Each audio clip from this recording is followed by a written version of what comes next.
அண்ணா பல்கலைக்கழக மாணவி பாலியல் வன்கொடுமை வழக்கில் சென்னை மகளிர் நீதிமன்ற நீதிபதி ராஜலட்சுமி தீர்ப்பினை வாசிக்கிறார். விவரங்களை எமது செய்தியாளர் சரவணன் தொடர்ந்து வழங்கிட கேட்கலாம். சரவணன், விவரங்கள். ஞானசேகரன் வழக்கில் குற்றம் நிரூபணமாகியிருப்பதாக நீதிபதி தற்பொழுது அறிவித்திருக்கிறார். அவர் ஞானசேகரனை குற்றவாளி என தீர்ப்பளித்தது சென்னை மகளிர் நீதிமன்றம். அண்மை செய்தியாக நாம் பார்த்து வருகிறோம். அண்ணா பல்கலைக்கழக மாணவி பாலியல் வன்கொடுமை வழக்கில் ஞானசேகரனை குற்றவாளி என தீர்ப்பளித்தது சென்னை மகளிர் நீதிமன்றம். முக்கிய செய்தியாக நாம் பார்த்து வருகிறோம். விவரங்களை எமது செய்தியாளர் சரவணன் வழங்கிட கேட்கலாம். சரவணன், விவரங்கள்.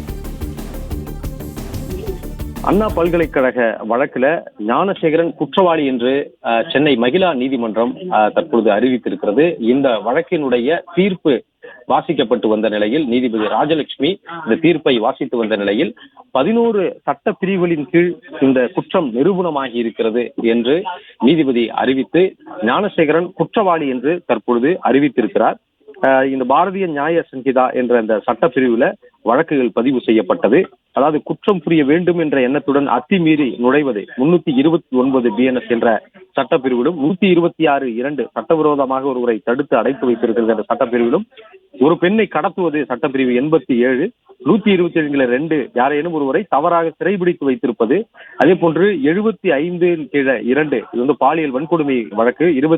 அதே போன்று 75 பிரிவு 1, 2, 3 மூன்றுமே வந்து பாலியல் வழக்கு தான். ஒரு பெண்ணை வந்து பாலியல் ரீதியாக துன்புறுத்துவது, அவரை வந்து ஒரு டிஜிட்டல் ஆதாரங்களை காண்பித்து அவரை வந்து மிரட்டுவது போன்ற சட்டப்பிரிவுகள் எல்லாம் இதுல வந்து சேர்க்கப்பட்டிருக்கிறது. இப்படி 12 சட்டப்பிரிவுகள் பெண் வன்கொடுமை, பாலியல் வன்கொடுமை உட்பட 12 சட்டப்பிரிவுகளில் வழக்கு பதிவு செய்யப்பட்ட நிலையில இந்த வழக்குல 11 சட்டப்பிரிவுகளில் வந்து குற்றம் நிரூபணமாகி இருக்கிறது என்று நீதிபதி ராஜலட்சுமி தற்போது அறிவித்திருக்கிறார். அதன்படி இந்த வழக்குல ஞானசேகரன் தான் குற்றவாளி என்று அறிவிக்கப்பட்டிருக்கிறது.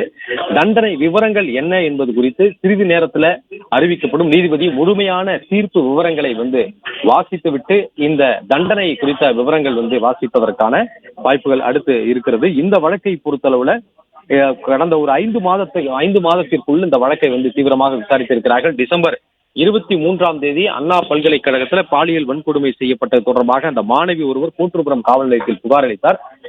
உடனடியாக வழக்கு பதிவு செய்யப்பட்டு 24 அந்த கூட்டுப்புறம் பகுதியைச் சேர்ந்த ஞானசேகரன் என்ற நபர் பிரியாணி கடை நடத்தி வந்து அந்த நபரை வந்து கைது செய்தார்கள்.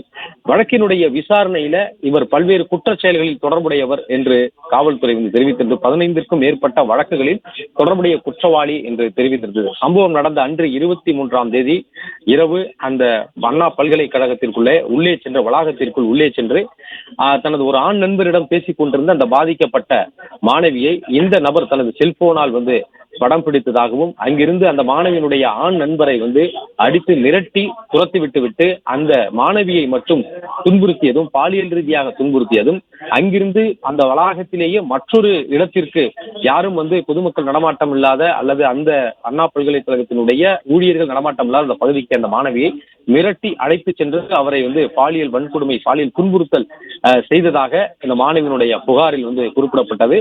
அடுத்ததாக இந்த வழக்குல மிகப்பெரிய ஒரு திருப்புமுனை ஏற்படுத்தக்கூடிய வகையில் இந்த வழக்கினுடைய முதல் தகவல் அறிக்கை வெளியாகியிருந்தது. அந்த முதல் தகவல் அறிக்கையில இந்த நபர் ஞானசேகரன் என்ற அந்த நபர் அந்த மாணவியை மிரட்டும் பொழுது வேறு ஒருவருடன் வந்து செல்போனில் பேசியதாகவும், அந்த செல்போனில் பேசிய அந்த ஞானசேகரன் வேறு ஒரு நபரை குறிப்பிட்டு அந்த சாருடன் அந்த பெண்ணை வந்து இருக்க வேண்டும் என்று அந்த மிரட்டியதாகவும் அந்த முதல் தகவல் அறிக்கையில குற்றம் சாட்டப்பட்டது. பிறகு அந்த முதல் தகவல் அறிக்கைக்கு காவல்துறை ஒரு விளக்கம் கொடுத்தது. அவ்வாறு பாவனை செய்ததாக, அதாவது ஞானசேகரன் உள்ளே செல்லும் பொழுதே, அண்ணா பல்கலைக்கழகத்தினுடைய வளாகத்திற்கு உள்ளே செல்லும் பொழுதே செல்போனை அந்த ஏரோப்ளேன் மோடில் போட்டதாகவும், அதற்கு பிறகு அந்த மாணவியை மிரட்டுவதற்காக வேறொரு நபர், 3ஆம் நபருக்கும் வந்து தெரியும் என்பது போன்று பாவனை செய்ததாகவும், அப்படி யாரும் ஒரு நபர் வந்து 3வது நபர் யாரும் இல்லை என்று காவல்துறை தரப்புல விளக்கம் அளிக்கப்பட்டது. பிறகு இந்த வழக்கு வந்து சிறப்பு புலனாய்வு குழுவுக்கு, பெண் IPS அதிகாரிகள் கொண்ட சிறப்பு புலனாய்வு குழுவுக்கு வந்து மாற்றப்பட்டது. சிறப்பு புலனாய்வு குழு 3 பெண் IPS அதிகாரிகள் நியமிக்கப்பட்டு விசாரணையை வந்து மேற்கொண்டார்கள். சிறப்பு புலனாய்வு குழு பிறகு மீண்டும் வந்து இந்த வழக்கினுடைய விசாரணையை வந்து விசாரணை நடத்தி இதில் வந்து ஒரு 100 பக்கங்கள் கொண்ட குற்றப்பத்திரிகையை சைதாப்பேட்டை நீதிமன்றத்தில் தாக்கல் செய்தார்கள். அதற்கு பிறகுதான் இந்த வழக்கு மகிழா நீதிமன்றத்திற்கு மாற்றப்பட்டது. மகிழா நீதிமன்றத்தில் வேகமாக விசாரணை நடத்தப்பட்டது. அதாவது ஏப்ரல் மாதத்தினுடைய பிற்பகுதியில் இருந்துதான் சாட்சியங்களுடைய விசாரணை தொடங்கி சாட்சியங்களுடைய விசாரணையும் நிறைவு பெற்று ஏற்கனவே இன்றைய தினம் தீர்ப்பு அறிவிக்கப்படும் என்று தெரிவித்தார்கள். அதன்படி இன்று தீர்ப்பு அறிவிக்கப்பட்டிருக்கிறது. மற்றொரு பக்கம் இன்று இன்னும் இந்த குற்றவாளி என்று ஞானசேகரன் அறிவிக்கப்பட்டு இந்த ஒரு பக்கம் தண்டனை அறிவிக்கப்பட இருக்கக்கூடிய நிலையில ஞானசேகரன் தரப்பிலிருந்தும் அவர்கள் தரப்பிலிருந்தும் சில கோரிக்கைகள் வாதங்களாக முன்வைக்கப்படுகிறது. குறைந்தபட்ச தண்டனையை வழங்க வேண்டும் என்று அவர்கள் தரப்புல கோரிக்கை விடுக்கப்பட்டிருக்கிறது. அவங்களுடைய வழக்கமாக இது எந்த குற்றவாளி என்றாலும் குற்றவாளியின் தரப்பிலிருந்து இப்படியான ஒரு கோரிக்கை முன்வைப்பார்கள். அதன்படி ஞானசேகரன் தரப்பிலிருந்து குறைந்தபட்ச தண்டனையை வழங்க வேண்டும் என்று அவருடைய தரப்புல ஒரு குடும்பத்தின் தரப்புல கோரிக்கையை வழக்கறிஞர் மூலமாக முன்வைத்திருக்கிறார்கள்.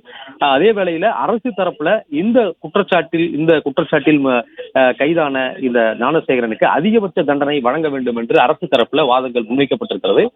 காவல்துறை இந்த வழக்கை விசாரித்த காவல்துறை தரப்புல இந்த வழக்கிற்கு போதுமான ஆதாரங்கள் இருக்கிறது, போதுமான சாட்சியங்கள் விசாரிக்கப்பட்டிருக்கிறது, முழுமையாக இந்த வழக்கிற்கு போதுமான ஆதாரங்கள் எல்லாம் நீதிமன்றத்தில் கொடுக்கப்பட்டிருக்கிறது. எனவே இந்த வழக்கில் ஞானசேகரனுக்கு உச்சபட்ச தண்டனை கிடைக்கும் என்று அதிகாரிகள் தரப்புல எதிர்பார்ப்பதாக அவர்கள் தரப்பில் கூறுகிறார்கள்.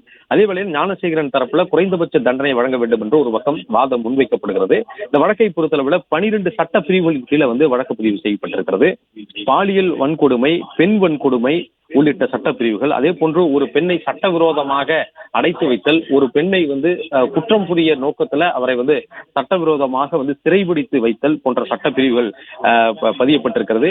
குறிப்பாக கடத்தல் சட்ட பிரிவும் இதில் பதிவு செய்யப்பட்டிருக்கிறது. ஏனென்றால் அந்த மாணவியை அந்த கல்வி நிலையத்தினுடைய அந்த வளாகத்தில் அந்த மாணவியை மிரட்டி வேறொரு இடத்திற்கு இந்த நபர் அழைத்து செல்கிறார். எனவே இதில் கடத்தல் என்ற சட்ட பிரிவுகளையும் சேர்த்திருக்கிறார்கள். மொத்தமாக 12 சட்ட பிரிவுகள் சேர்க்கப்பட்டிருந்தது.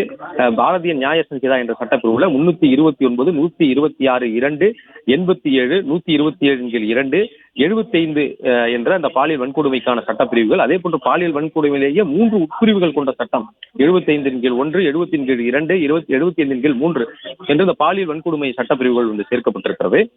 அதே போன்று பெண் வன்கொடுமை சட்டப்பிரிவுகள் சேர்க்கப்பட்டிருக்கிறது. இப்படி 12 சட்டப்பிரிவுகள் சேர்க்கப்பட்டு இதில் வழக்கு பதிவு செய்யப்பட்ட நிலையில 11 சட்டப்பிரிவுகள்ல, அதாவது 11 குற்றங்கள் நிரூபணமாகி இருப்பதாக நீதிபதி அறிவித்திருக்கிறார். இந்த 12 சட்டப்பிரிவுகள்ல 11 குற்றங்கள் சட்டப்பிரிவுகள் குற்றம் நிரூபிக்கப்பட்டிருப்பதாகவும் இந்த வழக்கினுடைய குற்றவாளி ஞானசேகரன் என்று நீதிபதி அறிவித்திருக்கிறார். இன்னும் சிறிது நேரத்துல தண்டனை விவரங்கள் அறிவிக்கப்பட இருக்கிறது. இந்த வழக்கை பொறுத்தளவுல ஞானசேகரனுக்கு அதிகபட்ச தண்டனை வழங்க வேண்டும் என்று அரசு தரப்பு வழக்கறிஞர் வாதிடுகிறார். இந்த குற்றவாளியை பொறுத்தளவுல இரக்கம் காட்டவே கூடாது என்று அரசு தரப்புல வாதிடப்பட்டிருக்கிறது. கொடிய குற்றத்தை செய்த இந்த நபர் மீது இவருக்கு கடுமையான தண்டனைகள் விதிக்கப்பட வேண்டும் என்று அரசு தரப்புல வாதங்கள் தொடர்ந்து முன்வைக்கப்பட்டுக் கொண்டிருக்கிறது. இன்னும் சிறிது நேரத்துல வாதங்கள் ஒரு பக்கம் முன்வைக்கப்பட்டிருக்கக்கூடிய நிலையில தண்டனை விவரங்கள் அறிவிக்கப்பட இருக்கிறது. தண்டனை விவரங்கள் என்ன என்பது குறித்த அறிவிப்பு இன்னும் சிறிது நேரத்துல நீதிபதி அறிவிக்க இருக்கிறார். என்ன தண்டனை ஞானசேகரனுக்கு வழங்கப்பட இருக்கிறது?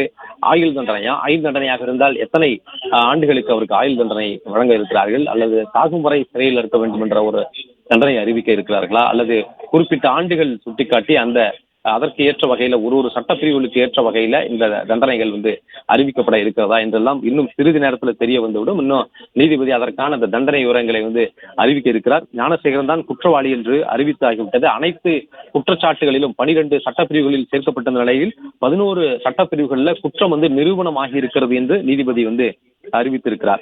அரிதிலும் அரிதான வழக்கு, எனவே அதிகபட்ச தண்டனை வழங்க வேண்டும் என்று அரசு தரப்பு வழக்கறிஞர் வாதங்களை முன்வைத்திருக்கிறார். கொடிய குற்றத்தை புரிந்த இந்த நபரை குறைந்தபட்ச தண்டனை என்று இரக்கம் காட்டக்கூடாது எனவும் இதற்கு அதிகபட்ச தண்டனை வழங்க வேண்டும் என்று அரசு தரப்புல வாதங்கள் முன்வைக்கப்பட்டிருக்கிற வழக்கறிஞர் இந்த வாதங்களை முன்வைத்திருக்கிறார். நாடு முழுவதும் பெரும் அதிர்வலைகளை ஏற்படுத்திய முக்கியமான கல்வி நிலையங்களில் ஒன்றான அண்ணா பல்கலைக்கழகத்தில் இந்த சம்பவம் நடந்தது. பெரும் அதிர்வலைகளை ஏற்படுத்தி இருந்தது. டிசம்பர் மாதம் 23ஆம் தேதி இரவு நடந்த இந்த குற்றச்செயல் குறித்து பாதிக்கப்பட்ட மாணவி அவர் புகார் அளித்து புகாருக்கு பிறகு கோட்டூர்புரம் போலீசார் வழக்கு பதிவு செய்தார்கள். 24ஆம் தேதியே இந்த குற்றத்தில் ஈடுபட்ட குற்றவாளி ஞானசேகரனை கைது செய்து விட்டார்கள். இந்த நபர் ஏற்கனவே குற்ற வழக்குகளில் எல்லாம் தொடர்புடையவர் என்றும் கூறப்பட்டது. குறிப்பாக இதே பாணியிலான பெண்களை மாணவிகளை மிரட்டி இது போன்ற பல்வேறு குற்ற செயல்களில் ஈடுபட்டிருக்கிறார் என்றும் கூறப்பட்டது. ஆனால் அதற்குரிய வழக்குகள் இதற்கு முந்தைய வழக்குகள் இல்லை. அதனால்தான் கோட்டூர்புரம் காவல் நிலையத்தில் ஒரு பெண்ணிடம் வழிமுறை செய்வது தொடர்பான ஒரு வழக்குல ஒரு சந்தேகம் ஏற்பட்டதன் அடிப்படையில் இந்த வழக்கை பிறகு சிபிசிஐடிக்கு மாற்றினார்கள். சிபிசிஐடி வழக்குல இதே போன்று அந்த பாதிக்கப்பட்ட பெண்ணையும் அவர் பாலியல் ரீதியாக துன்புறுத்தி இருக்கிறார் என்பது தெரிந்து அது தொடர்பாகவும் சிபிசிஐடி சமீபத்தில் ஒரு 10 நாட்களுக்கு முன்பு ஞானசேகரன் மீது இதே போன்ற ஒரு வழக்கை பதிவு செய்திருக்கிறார்கள். பாலியல் துன்புறுத்தலில் ஈடுபட்டு அந்த பெண்ணிடம் வழிமுறை செய்தாக ஒரு வழக்கை பதிவு செய்திருக்கிறார்கள். அது மட்டுமில்லாமல் இந்த கோட்டூர்புரம் வழக்கிலே கைது செய்யப்பட்ட பிறகுதான் ஞானசேகரன் மீது பல்வேறு குற்ற வழக்குகள் இருப்பது மட்டுமல்லாமல் தொடர் குற்ற செயல்களில் ஈடுபட்டு வந்ததும் அதில் அவர் கைது செய்யப்படாமல் இருந்ததும் தெரிய வந்தது. அதன்படி இந்த ஞானசேகரன் மீது 20க்கும் மேற்பட்ட வழக்குகள் பதிவு செய்யப்பட்டிருப்பதாக காவல்துறை தெரிவித்தது.